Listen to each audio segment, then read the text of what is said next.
Torch light story வந்து என்கிட்ட கதையெல்லாம் இல்லை, லைட்டாக இருந்துச்சு. ஒரு 3 ஸ்கிரிப்ட் திங்க் பண்ணேன். 3 ஸ்கிரிப்ட் திங்க் பண்ணி முடிச்சுட்டு திரும்ப திங்க் பண்ணலான்னு போனப்ப நங்கு நங்கு நங்கு நங்கு நங்குன்னு மண்டையை முட்டி யோசிச்சு பார்த்தேன். ஒரு ஸ்பார்க் வந்துச்சு. சரி, அந்த ஸ்பார்க்கை வச்சு ஒரு படம் எடுக்கலான்னு முடிவு பண்ணேன். ஒரு ஆர்டிஸ்டா நம்ம ஸ்கிரீன்குள்ள போறப்போ இந்த கேரக்டர் நமக்கு செட் ஆகுமா அப்படின்னு திங்க் பண்ணும்போது செட் ஆகும்னு தோணுச்சு.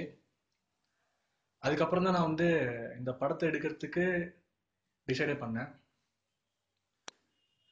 நான் முன்னாடி சொன்ன மாதிரி இந்த படத்துல வந்து இது வரைக்கும் கத்துக்கிட்டு இருக்க, கத்துக்க போற மொத்த வித்தையும் கொண்டு வந்து இறக்கியிருக்கேன். அதனால இது வேற வேற வேற மாதிரி படமா இருக்கும். அது மட்டும் இல்ல, இந்த படத்துக்காக நான் செம்மையா டியூன் ஆயிருக்கேன். சாதாரண டியூனிங்லாம் இல்ல, ஏஎம், எஃப்எம், இது மட்டும் இல்லாம இன்டர்நெட் ரேடியோவும் சேர்ந்து டியூன் ஆயிருக்கேன். ஆண்டா எந்த பக்கம் திருப்பினாலும் சிக்னல் கிடைக்கும். அதுலயே தெரியும் உங்களுக்கு எப்படி டியூன் ஆயிருக்குன்னு. ஒரு ஹீரோவா, ஒரு ஆக்டரா, ஒரு ஆர்டிஸ்டா அப்படியே நான் கேமரா முன்னாடி நிற்கும் போது ஒரு ஃபயர் வந்துச்சு. பக்கத்துல பெட்ரோல் அதுல இருந்து குப்புன்னு வீடும் பத்தி எரிஞ்சிருக்கும். சரி, நம்ம படத்துக்கு வருவோம். இவ்வளவு நாள் நான் என்ன கலாச்சிட்டு இருந்தேன். எப்படி நீங்க கலாய்க்க போறீங்க, அதுக்கு பதில் நான் என்ன கலாச்சிக்கலாம்னு சொல்லிட்டு நிறைய கலாச்சிட்டு இருந்தேன். சீரியஸா பேசணும்னா இந்த டார்ச் லைட் வந்து ஒரு புதுசா ஒரு டிஃப்ரெண்டான ட்ரைன்னு சொல்லுவேன் நான். இது ஒரு ஹாரர் மூவி தான். ஆஃப்கோர்ஸ் நீங்க போஸ்டர் பார்த்துருப்பீங்க, டெரிஃபிக்கா வந்திருக்கும் போஸ்டர்லாம். பட் ஆனால் வந்து இது டோட்டலாக ஒரு டிஃப்ரெண்ட் ட்ரை. நாங்கள் ஒரு செல்ஃபி மூவியாக அதை ட்ரை பண்ணியிருக்கோம். யூஸ்வலாக செல்ஃபி ஃபோட்டோகிராஃப் கேள்விப்பட்டிருப்பீங்க. இது டோட்டலாக ஒரு செல்ஃபி மூவி.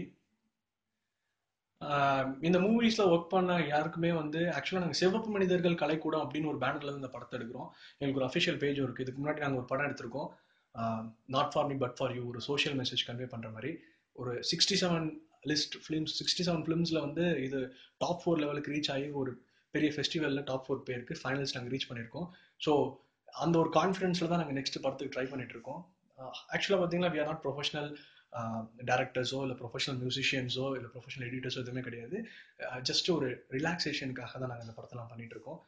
பட் அந்த ரிலாக்ஸேஷன்ல பார்க்குறவங்களுக்கு இன்ட்ரெஸ்டிங்காக என்ன கொடுக்க முடியும், இல்லை டிஃப்ரெண்ட்டாக புதுசாக என்ன கொடுக்க முடியும் அப்படின்றதான் ட்ரை பண்ணுறோம். So we require all your support. எங்களுக்கு வந்து ஒரு நல்ல கான்ஃபிடன்ஸ் கொடுத்தீங்கன்னா மேலே மேலே நாங்கள் வந்து டிஃப்ரெண்ட்டாக ட்ரை பண்ணி ஒரு புதுசாக அதை கொடுக்க முடியுமோ, என்னென்னலாம் முடியுமோ அதெல்லாம் ட்ரை பண்ணுவாங்க. அஃப்கோர்ஸ் இந்த படம் வந்து ஜஸ்ட் லைக் தட் நாங்கள் எடுக்கல. ஒரு ஃபுல் எஃபர்ட் போட்டு ஒரு ஹாரர் மூவியே எவ்வளோ த்ரில்லிங்காக கொடுக்க முடியுமோ அந்த அளவுக்கு தான் நாங்கள் ட்ரை பண்ணிட்டு இருக்கோம். ஹாஃப் வே ஷூட்டிங் முடிஞ்சிடுச்சு, நல்லா வந்திருக்கு shooting. Rest of the things எல்லாமே போயிட்டு இருக்கு ஒர்க்கு. ஸோ இன்னும் ஒரு 3-4 வீக்ஸில் இந்த படத்தை எப்படியாவது ரிலீஸ் பண்ண நாங்கள் ட்ரை பண்ணுறோம். அதுக்கு உங்கள் சப்போர்ட் எல்லாம் எங்களுக்கு தேவை.